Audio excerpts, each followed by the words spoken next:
Okay, last time जब मैंने बात करी थी 4 घंटे पहले, तब से लेकर अब तक क्या कुछ नहीं हो गया यार। 5 बहुत ही शॉकिंग प्लेयर्स रिलीज हुए इस ऑक्शन में। भाई केकेआर ने रसल को 13 साल बाद, आरआर ने संजू को 13 साल बाद और सीएसके ने जड्डू को 14 साल बाद। इतने बड़े बड़े रिलीज हुए हैं इस साल। उन शॉकिंग रिलीजेस पे बात करेंगे अपन। दूसरी तरफ मिनी ऑक्शन के मार्की प्लेयर्स की ऑफिशियल लिस्ट आ चुकी है और सीएसके हाथ धो के पीछे पड़ने वाली इन प्लेयर्स के पीछे मैं बता रहा हूँ आपको। और जड्डू ने आगे से सीएसके छोड़ा है। व्हाट? भाई सीएसके के सीईओ ने खुद अपने मुंह से ये वर्ड बोले हैं कि उसने आगे से छोड़ा। करेंगे इस पे बात करेंगे अपन। We will cover all of that and so much more. तो अगर आपको रोज ऐसे ही क्रिकेट न्यूज़ देखनी है तो लाइक करो वीडियो को।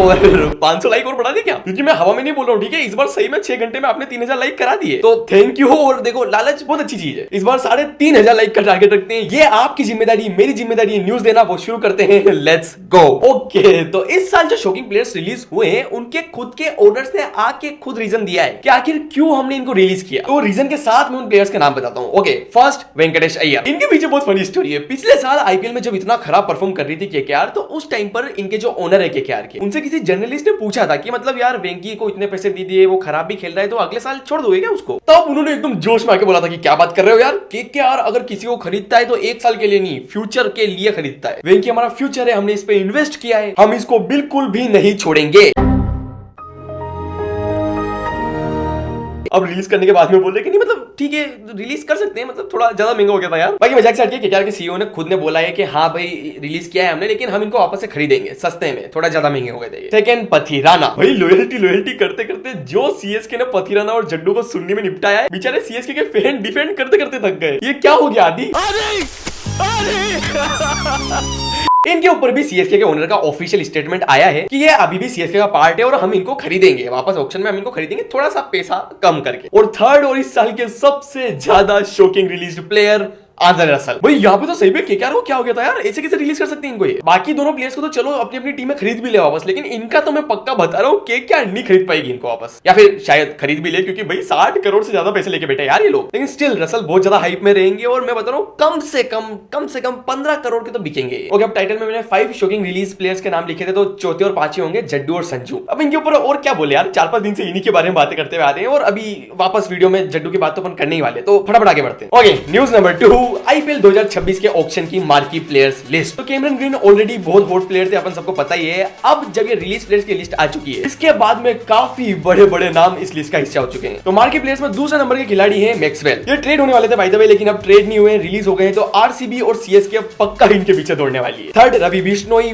भाई साहब जो राजस्थान पीछे पड़ेगी ना इनके, मैं बता रहा हूं आपको, क्योंकि उन्होंने हसरंगा और तीक्ष्णा दोनों को निकाल दिया, ठीक है। On top of that SRH को भी एक लेग स्पिनर चाहिए। तो जब दो टीमें एक प्लेयर को लेने को भागती है ना, तो वो बनता है ऑक्शन का मोस्ट एक्सपेंसिव खिलाड़ी। और मेरी प्रेडिक्शन ये है कि ये Ravi Bishnoi most expensive bowler होंगे इस ऑक्शन के। Fourth Venkatesh Iyer, fifth Andre Russell, sixth Pathirana, 7 David Miller, 8th Rahul Chahar, ये भी एक लेग स्पिनर है, ठीक है। तो रवि बिश्नोई के बाद में ये मोस्ट एक्सपेंसिव बॉलर हो सकते हैं। 9th क्विंटन डिकॉक और 10th फाफ डुप्लेसिस। ये वो 10 मार्की प्लेयर्स जो इस ऑक्शन में बहुत ज्यादा हॉट प्रॉपर्टी होने वाले हैं। ओके, अब सीएसके ने अपना कैप्टन अनाउंस कर दिया है। शुभमन गिल दोनों के दोनों टेस्ट से बाहर हो चुके हैं और सारी टीमों को कितने कितने खिलाड़ी खरीदने हैं वो नंबर आ चुका है। तो बहुत सारी न्यूज है और सीएसके और जड्डू का अलग लफड़ा चालू हो चुका है यार। ये तो बहुत इंटरटेनिंग न्यूज है। तो अपन ये सारी की सारी न्यूज एक साथ, एक लाइन में, एक सांस में, एक दिल दो जान फुर्ती से आपको बताता हूँ rapid fire. Okay, first CSK ने ऑफिशियली अनाउंस कर दिया है कि ऋतुराज ही सीएसके कैप्टन होंगे, संजू नहीं। नेक्स्ट रिकी पॉन्टिंग ने जोश इंग्लिश के बारे में कंफर्म करते हुए बताया कि वो अगले साल आईपीएल 2026 में बिल्कुल भी अवेलेबल नहीं होंगे, इसलिए हमने उनको रिलीज किया है। नेक्स्ट सीएसके और जड्डू का लफड़ा। तो भाई साहब सीएसके के सीईओ ने खुद अपने मुंह से बोला है कि देखो हमको मत बोलो, जड्डू को खुद आगे से जाना था,